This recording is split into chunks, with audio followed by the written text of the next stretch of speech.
Than a rare exception, you can't compare him. I'm fly as the Skeegee Airman. My patience is as thin as her pants. You find a sucker cat that's talking smack and I'll just dare him. Come at me sideways, attacking, I'm pushing back.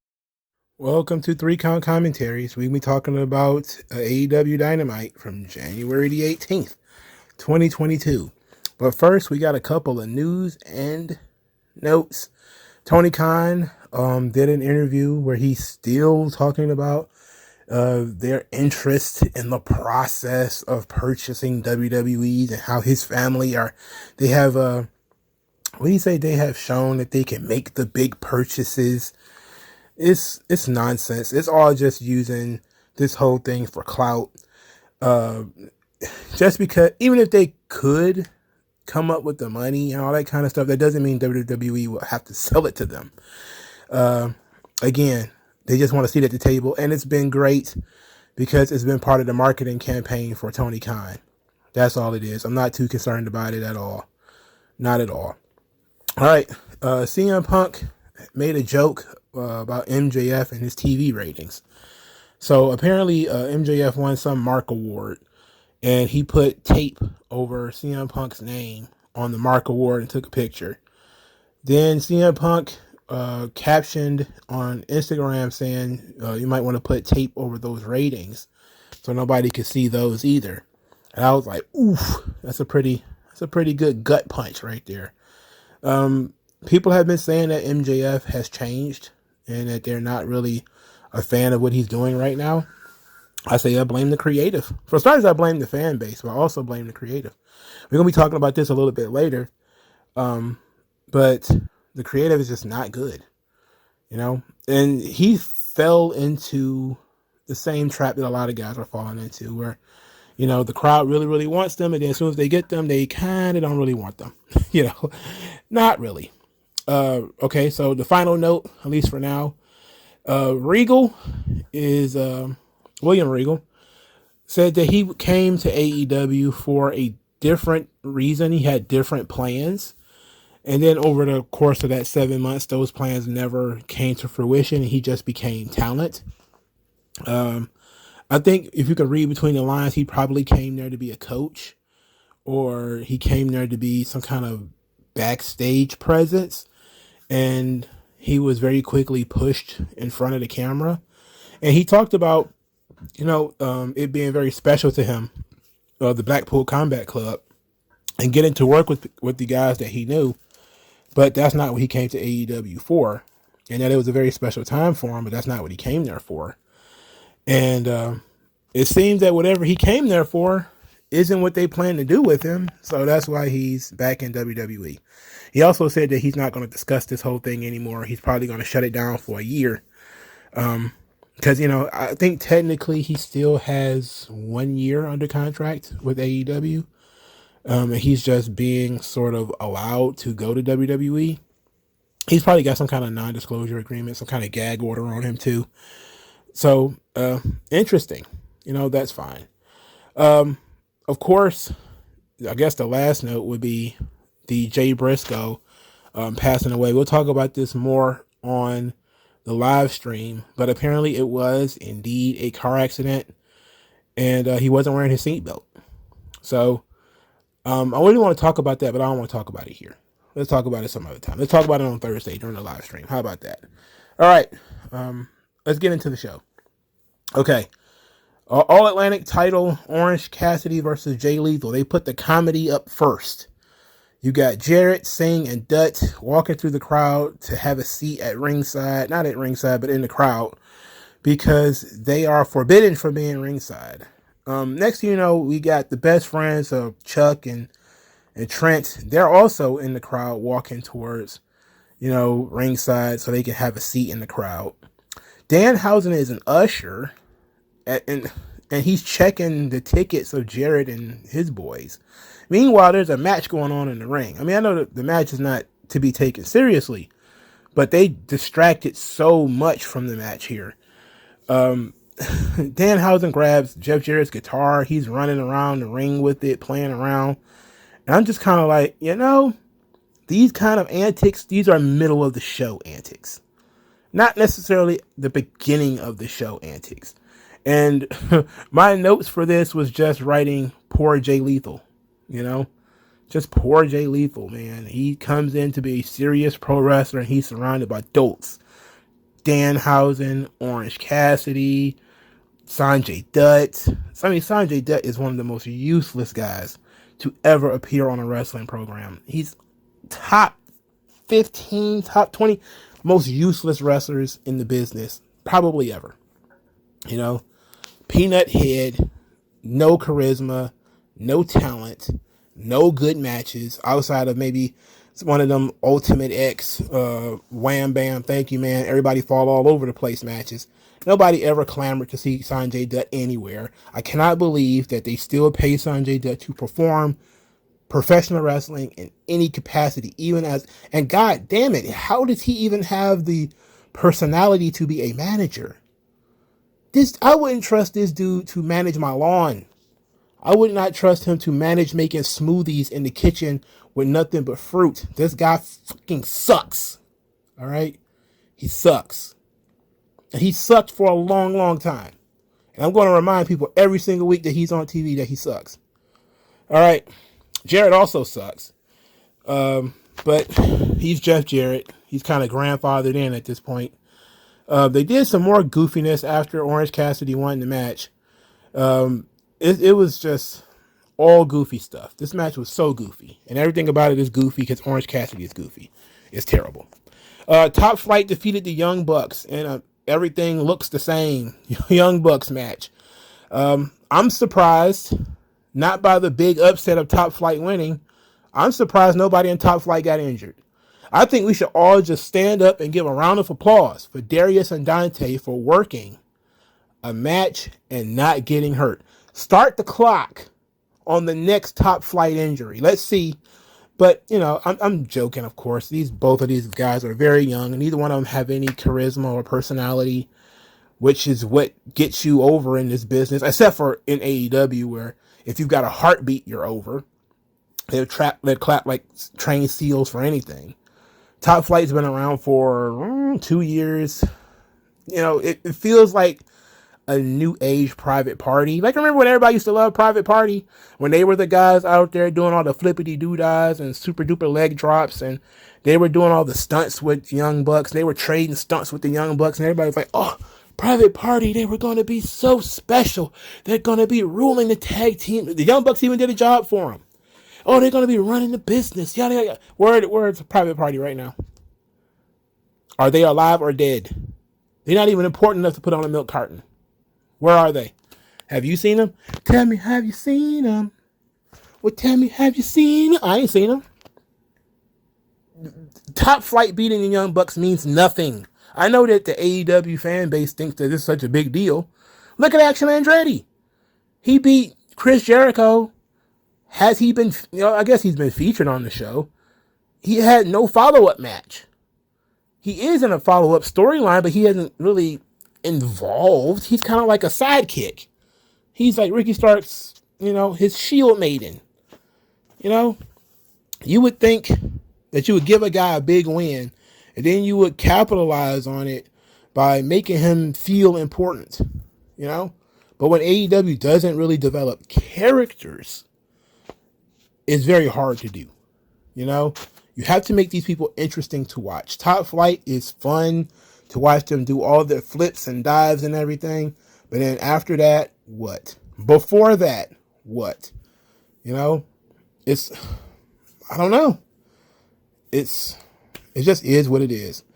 Kudos to the Young Bucks for putting the Young Boys over, I guess. Because, I guess it's not really that big of a deal, again, because the Young Bucks are now in the Trios division.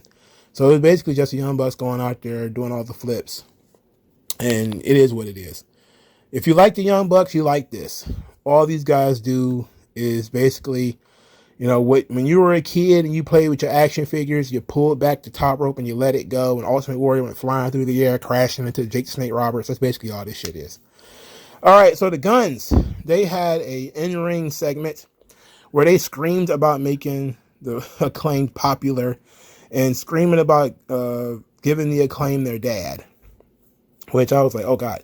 I was also just concerned why the Guns were talking so loud. You know, like they were screaming into the microphone. Okay. The Acclaimed interrupted so Max Caster could freestyle. I heard that he really botched his freestyle on Rampage, and that kind of embarrassed him. He didn't do much better here, because the only thing he said was the only reason the Guns are there is because their dad works there, which is, I guess, true. He did say that they're the worst kids since Hunter Biden, which I was surprised that the crowd didn't groan on. But, I ain't mad at that. As long as Max Caster and, Bowens, they have personality, which they do, it's okay. They can work. They have personality. These are the kind of guys that I'm okay with being on television. The Guns, too. The Guns have personality. So they ended up getting into a fight, and Billy Gunn got into the situation, separated everybody, told them to go on their way, yada, yada, yada. He then said that he's tired of this. He's tired of all of this infighting, because this has been going on for a long time, this Guns Acclaim thing. And then he says he has 2 words for his sons. Everybody yelled, "Suck it." And that ellipses was more than 3 dots. It's not ... It was more like ... Family therapy. And everybody was like, huh? So they're going to have some kind of family therapy session next week. Okay.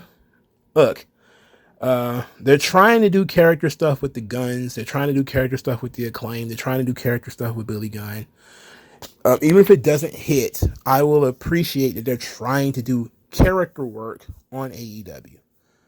That's where I'm going to give them points. So this wasn't very good, but I'll give them points for at least trying to do stuff. All right, Hangman Page, he's backstage, and he's talking about how Jon Moxley took his word from him, that he said that he was going to knock Moxley out and take his world title, but instead he got knocked out. But he felt like he got his word back when he knocked out Jon Moxley. Then they said if Moxley has anything else to say to him about him knocking him out, he can say it to his face and he'll knock him out again. Now, interesting bit is he's talking, well, Renee's doing the interview. Renee is the wife of Jon Moxley. For those of you who haven't been paying attention, maybe you're living under a rock. So they kind of have a soft conversation where now the wrestling promo part is over. The tough guy stuff is over. And now Page is back to being concerned citizen at Adam Page, like a next door neighbor or something like that. Hey, Renee, how's John doing? I mean, he had a rough time last week. I mean, I saw him get carted out of here. Like, what's going on? And so Renee says, look, John's been hurt in some way or another for the last 10 years. He'll be all right. And, I guess at the end of this, maybe before he started doing his soft shoe, Oakley Dokley neighbor, bit, he said he was looking to mend some fences. And a lot of people are thinking he wants to, regain his friendship with the Elite. And, I guess, I don't think that needs to happen. I'm sorry. The last thing Hangman Page needs is to be sidekick to the Elite again. I can't believe I'm going to say this, but I hope he's talking about the Dark Order. I hope he's talking about the Dark Order. And he's trying to mend fences with the Dark Order. Because a lot of these guys have been splintered and they're doing their own thing. I think one of them turned heel at one point. Maybe that's the direction he's going in. Maybe he shouldn't be wrestling like random Dark Order guy who turned heel. But by God, there's no big of a step down for him to go back to being in the pocket of the Young Bucks and Kenny Omega. They don't need him. He doesn't, no. God, that's going to be so terrible. But if that's what he wants to do, that's what he wants to do. I don't know. What can you say? All right, so Jake Hager is defeated by Ricky Starks. The less we said about this, the better. Ricky Starks is running around in I don't know. He probably spent the first 3 or 4 minutes wearing Jake Hager's hat. He's doing old school in Jake Hager's hat. He's jumping outside the ring in his hat. The hat is just not coming off.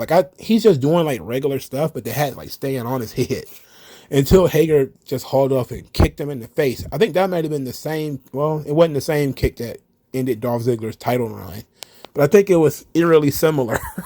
I think that kick was pretty similar. there's no way you can enjoy a Jake Hager match, man. It's like just not possible. It ain't possible. Let's just move on to the Jericho Appreciation Society. So Jake Hager lost. That frustrates Chris Jericho, who says that next week is going to be the end of Ricky Stark's run of success against the Jericho Appreciation Society, because Ricky Starks will have to team with Action Andretti against Chris Jericho and Sammy Guevara. I was like, oh Lord, Sammy Guevara. So then Garcia, oh God, this oyster, he starts to crow about, taking out Action Andretti on Rampage. And then Sammy Guevara was like, yeah, that's awesome. That's what I was training you for. I'm like, huh? And then he says that if Garcia defeats Action Andretti on Rampage, then Garcia will get Guevara's spot on Dynamite. And it will get to be, what did Jericho call it? Garcia? Jericia or something like that. It's either going to be Les Sex Guys or Jericia that will defeat Action Andretti and Ricky Starks. And I just shook my head at this, man. Ricky Starks is not getting anything out of this. I'm sorry. First, he got to wrestle Jake Hager. Like, the first match was with Chris Jericho, which probably wasn't the best idea. Maybe we should have, put some emphasis behind that, put some effort behind it. Because now everything feels like a step backwards. It feels like every step is a step backwards. You go from wrestling Jericho to wrestling Hager. That's not a step forward. That's a step back. So now you're in a tag team match where you have to share the spotlight with this guy, and that's a step back. You're wrestling Sammy Guevara. That's a step back. Like he's not being served here. I don't know why he's just not being served. All right. Bryan Danielson defeats Bandito in a really fun match. I don't understand why Danielson is fighting babyfaces. Babyfaces and heels is what did Cody say? Babyfaces and heels, that's an archaic concept. We were trying to move beyond that, to try to evolve the business. It's like, okay, sure, whatever. But I like baby faces and heels, and I don't like cheering against Bandito, because I like Bandito. I've seen Bandito wrestle in person. I like Bandito. This match was very good. Danielson not only countered one of Bandito's finisher, but he actually kicked out of it. So the 21 plex is Bandito's finish, and Danielson actually kicked out of it. You would think Bandito would know better and would protect his move, but nope, just don't care. They had Bandito do a top rope throwaway slam, which wasn't really a throwaway slam as much as it was a moonsault thing. And I was just like, wow, Bandito's doing a lot in order to lose. I even liked the little slam dunk thing that he did where he just kind of popped Danielson up and then caught him and drove him down to the mat. That was fun. That was very simple, something you would have seen a long time ago, like a nice little flapjack type of move. That was nice. He also hit a little GTS style move on Danielson. They just had a really fun match, and the match ends with the Busaiku knee, so they didn't finish the match with a submission. Bandito, what could I say? The guy's a tremendous professional wrestler. Unfortunately, they don't want to do anything with him. Character work? What's that? What does that mean? Anyway, it's announced that Bryan Danielson's next opponent is an actual heel. It's Brian Cage. Oh, God, it's Brian Cage.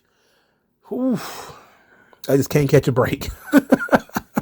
I would rather he wrestle baby faces than wrestle this mountain of loose burger. Okay, so MJF cuts a promo after this match. And he's talking about, fans are saying that he's unworthy. That people forgot who he is and how he got where he is. And he's going to remind them. So when Brian Cage is announced as being the opponent for Danielson next week, Cage is very excited. He's very jacked up. He's pumped, one could say. MJF appears and offers Brian Cage an envelope. Says that in that envelope is more money than he's ever seen before. And he doesn't care if Cage wins, doesn't care if Cage loses, but he wants Danielson's arm broken. Cage said he can do that. So then MJF smacked him. Then Cage, of course, grabbed him by the throat, and MJF said, you want the money, don't you? You want the money? Like, the money's in your hand. Break your neck, take the envelope, Anyway, he says that hate that Brian Cage feels, he wants that to motivate him or something or other. I was like, all right, sure. Who cares? Maybe he should have put a bounty on Danielson 2 weeks ago, and maybe they should have been wrestling heels who were trying to, get the money. Or maybe we should do backstage segments where, random bad guys are trying to take Danielson out with pipes and stuff like that to prevent him from making it to the show. Maybe, we could have done that. I don't know. But no, if we did that, then he wouldn't be able to wrestle 20 plus minute matches with Take Soup and fucking Bandito on back-to-back weeks. That's more important than, telling the story that we're trying to tell, because who the fuck is the storyteller here? You or me? It's just, it's the audience, apparently. The audience is the ones telling the stories here. You have to tell your own story. So let's talk about this thing here. So Saraya is basically chewing out Shida. She's chewing out Shida because Shida is an idiot for leaving a kendo stick where Britt Baker could get it. So Tony Storm takes up for Shida, says, look, I've known Shida for a long time. She wouldn't do nothing like that on purpose. She said the real blame is with these AEW girls, that they live in a bubble and they don't know what we know. And I was like, are they heels? And I was just thinking that, like, immediately right here. Like, these AEW girls, they live in a bubble. They don't understand. They don't know what we know. I'm like, oh, no. They're leaning into the heelness now. And, okay, so they have the match, Tony Storm versus Willow Nightingale. Tony Storm wins the match via roll-up. Then Saraya jumps Willow Nightingale from behind. Her and Tony then proceed to stomp Willow Nightingale. Ruby then runs down to the ring. Ruby Soho, Bloody Ruby. She runs down to the ring to run off Tony Storm and Saraya. So Tony Storm and Saraya are heels now. And, okay, look. Pause. They are heels because they used to work in WWE. And even though Saraya wasn't really intentionally trying to, quote unquote, big league Britt Baker, this whole thing happened because AEW's audience decided they were going to side with Britt Baker because AEW cannot in any way somehow make Saraya or Tony Storm or Ruby Soho, because she's turning heel, believe it or not, it's going to happen. They can't make any of them interesting. So what they decided to do is to go with essentially the cheap heat of, you're not originals, you're not originally from here. So that means all the cheating, underhanded stuff that Britt Baker has been doing is A-okay because she was the babyface all along. So when she hit Tony Storm with a kendo stick the previous week, the crowd cheered that. So that means Shida is not turning heel. She's doing what? Like, what position is she in?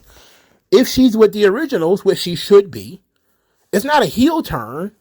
It's instead a babyface turn. Does any of that make sense? No. So, because, for starters, AEW loved the Blackpool Combat Club so much, because all of that was based off of, we knew each other in WWE, except for Wheeler Yuta, who we just met, on our way to the vending machine. And, or the guy who got pushed into our group by the boss. They loved that so much, they decided to do a female version of it with Saraya. So now Saraya is going to be with Tony Storm. I like that team. That's fine. And they're going to put Ruby with them eventually. I like that. That trio is nice. They have the same kind of aesthetic. It works. I could see those three people hanging out with each other. That works. My issue with this, of course, is that the babyface and heel dynamic has been, you threw a damn grenade on it. Who the fuck are we supposed to cheer? Who the fuck are we supposed to boo? Why would Saraya and Toni Storm jump Willow Nightingale? What did she do? She didn't have anything to do with this shit. Okay?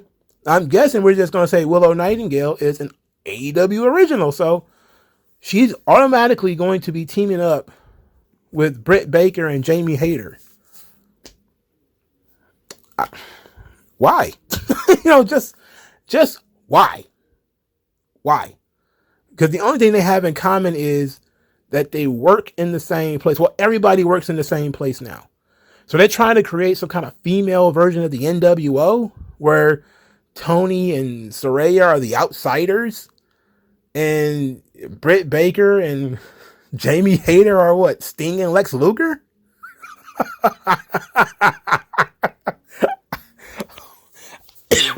I'm sorry. I can't take this seriously. Because Tony Khan has no control over his audience. He has no control over his performers. The story up to this point now makes no sense. And it's been doing this since Britt Baker attacked Saraya by not being an AEW original, which he should have nixed from the beginning. I've been watching a lot of AEW fans. A lot of them are cultists. They don't critique the product. Their whole thing was, well, Saraya wasn't getting over as a babyface. And I say, what the fuck did you do to get her over as a babyface? What really did you do? You had Britt Baker position her as being some kind of big Hollywood superstar coming into our little itty bitty promotion trying to take over. And that's not really what she was trying to do. They went 2 or 3 weeks after that with Saraya putting over AEW and how great it is and how you guys don't appreciate what you guys really have and all this kind of stuff, trying to really ingratiate herself to that audience. And Britt Baker kept doing the same shit again. Oh, you're just coming in from somewhere else, trying to take our spots and all that kind of shit. And I'm just sitting here like, okay, the crowd turned on Saraya. You turned the crowd. Don't act like, we were just booking this thing completely competently and the crowd just turned. I don't know what was that. It's like, no. This obviously wasn't planned because the previous week you had Sheeta turn heel. The previous week. So this was not in the plan. You did not plan eventually for this turn. And pretty much everybody who is willing to criticize the product saw this as being what it was. It was lazy as fuck. The whole dynamic of, again, using WWE to push your wrestlers is lazy as fuck. It is the equivalent of cheap heat. It's the equivalent of MJF or The Miz coming out there talking about the Miami Heat sucks. It's like, we get it. Your knuckle dragging, mouth breathing audience don't like WWE. Why is all of your storylines revolving around WWE? Can you please come up with something else? The clout chasing is absolutely abysmal. They built that entire Rampage promo from Max Caster that he botched, by the way, around he's going to do a Vince McMahon joke. This whole thing is a fever dream, a 2-minute hate that stretches out for 2 hours about WWE. Unless they do something involving WWE, this show literally can come and go and nobody would even notice. But now they're going to build another faction around people who knew each other in WWE. Look, do what you want. It's your money. But how are you going to be the guy who buys WWE? But WWE is always the villains in every fucking storyline that you have. What next? Is MJF going to do the same thing? Why wouldn't MJF do it? Oh, Bryan Danielson just coming here from the big time WWE and trying to take over in order so he can get some babyface pops too while he's at it. It's dumb. It's dumb. And it shows that you just are not a competent booker. It's also you're not a competent writer. I've seen people talk about any and all excuses to get out of this thing. Babyface, I saw some wrestling historian. Babyface and heels, those things are fluid. Here's a story from 1982 about something that happened at a house show that wasn't recorded, where the babyfaces worked heel for one night. And I said, guess what? It wasn't recorded. It wasn't on television. Fuck that. Don't tell me about some shit from 1981. Yes, it happens at house shows sometimes where weird things happen. That has fuck all to do with your inability to book babyfaces as babyfaces or heels as heels. You just have a distinct lack of being able to do so. I don't give a fuck about your whole... It's fluid. Of course it's fucking fluid. It's wrestling. Heel turns happen all the time. But you have to, at some point, book babyfaces like babyfaces. Heels like heels. Storylines that make sense. You have to have control over what the fuck ideas your characters are throwing out there. You have to be able to counter shit like, are you just coming here to big league? Yada, yada, yada. You need to have sat down and thought up a way of countering that. The fact that you did not do so means that you are pretty much incapable of doing so. It's ridiculous, man. Moving on. Darby Allin defeated Kushida. Because, of course, he did. Kushida was in the main event of this show. Okay. Cool spot with the coffin drop being countered into the armbar. Kushida was very vicious on the arm tonight.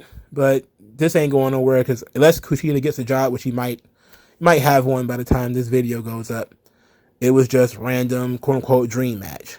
So, in the ring tonight, Kushida and Darby Allin did very well. Bandito and Danielson did very well. I didn't really like any of the other matches. Of the angles, I didn't really feel any of those either. They're trying with the Guns and the Acclaimed and with Tony Storm and Saraya and Ricky Starks, but they're whiffing on some of them because they don't know how to book babyfaces and heels. They don't know how to book heat. They just let the crowd make the decision and they just follow in the crowds of the crowd and not writing the show. So if I'm at home, I can't fucking follow it because it's the live crowd is the ones dictating who's the babyfaces and who's the heels and what's going on and what's happening. And I can't do that. That doesn't make any fucking sense. You can't crowdsource a story. A story has to have one author or a team of authors at least that are working together. You can't have half the audience cheering the guy, the other half of the audience cheering his opponent. And then everybody's just kind of confused about, okay, what are we going to do here? Bandito and Danielson. Why do we hate Bandito? We don't. But we don't want Bandito to beat Danielson, do we? Fuck, come on. Anyway, do all the YouTube things. I'll talk to you guys on Thursday. Peace out. MagMongoSlade. Best house I ever drew, Daddy.